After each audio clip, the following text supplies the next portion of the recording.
ताज्या घडामोडी पाहिजेत तर मग आपल्या C24 या YouTube चॅनलला लाईक करा, शेअर करा, सबस्क्राइब करा आणि बेल आयकॉनवरती क्लिक करायला विसरू नका। प्रभाग क्रमांक 26 मध्ये शिवसेना पक्षाचे माजी नगरसेवक भागवत भाऊ आरोटे यांच्या अथक प्रयत्नांमधनं रस्ते खडीकरण, पाण्याची पाईपलाईन टाकणं तसेच ड्रेनेज पाईपलाईन टाकण्याच्या महत्त्वपूर्ण कामांचं भूमिपूजन हे 22 नोव्हेंबर रोजी सकाळी 11 वाजता मोठ्या उत्साहात पार पडलं। कार्यक्रमामध्ये परिसरामधील ज्येष्ठ नागरिकांच्या हस्ते श्रीफळ वाढवून शुभारंभ करण्यात आला। त्यानंतर भागवत भाऊ आरोटे यांनी स्वतः कुदळ मारून या विकास प्रकल्पाचा शुभारंभ केला। गेल्या 4 वर्षांपासून अत्यंत त्रस्त असणाऱ्या नागरिकांनी यावेळी भागवत भाऊंकडे आपल्या समस्या मांडल्या आहेत। त्यावरती तत्पर प्रतिसाद देत भागवत भाऊ आरोटे यांनी तात्काळ विराटनगर परिसराची पाहणी करून उपमुख्यमंत्री यांच्या विशेष निधीमधनं हे काम मंजूर करून घेतल्याची माहिती नागरिकांना दिली आहे। निधी उपलब्ध होताच भूमिपूजन करून कामाला देखील तात्काळ प्रारंभ करण्यात आला। कार्यक्रमामध्ये उपस्थित नागरिकांनी भागवत भाऊंच्या कार्यशैलीचे आणि सातत्यपूर्ण पाठपुराव्याचे मनापासून कौतुक केलं। त्यांच्या हस्ते झालेल्या विकास कामांच्या सुरुवातीबद्दल कृतज्ञता व्यक्त करत नागरिकांनी शाल, श्रीफळ आणि पुष्पगुच्छ देऊन त्यांचा सत्कार केला।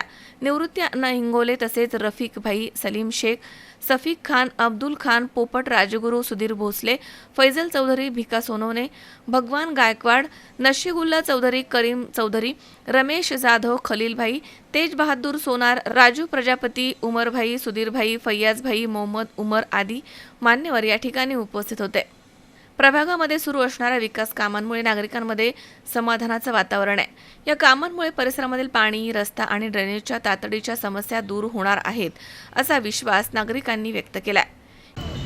आज आपण बघितलं असेल इंडियन ऑइल पेट्रोल पंपासमोर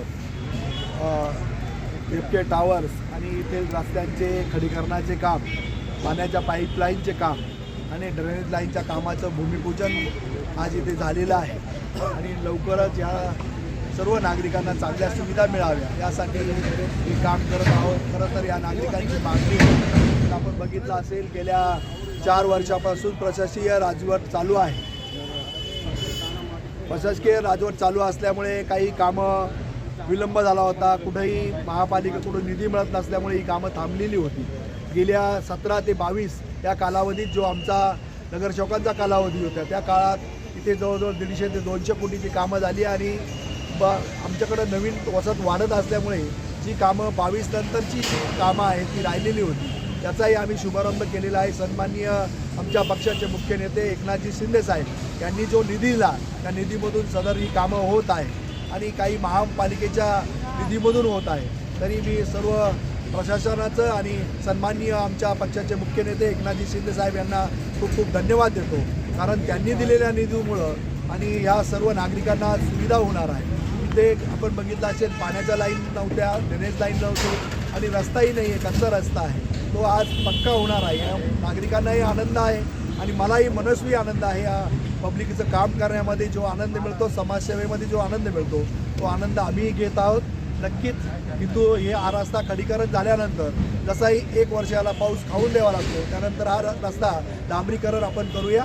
जय हिंद, जय महाराष्ट्र। सर का बहुत बहुत धन्यवाद है, तहे दिल से सब लोग धन्यवाद कर रहे हैं। हमारे यहाँ पानी का, रास्ते का और ड्रेनेज का बहुत तकलीफ था। हम 3-4 साल से समझ लीजिए कीचड़ में आते जाते थे और हमारी औरतें भी कीचड़ में आती जाती थी। बहुत कई बार तो हम लोग गिरे हैं, हमारी औरतें भी गिर गई हैं, लेकिन सर का बहुत बहुत धन्यवाद कि सर ने आगे आया और आके हम लोगों का काम किया, इसके लिए सर का बहुत बहुत धन्यवाद।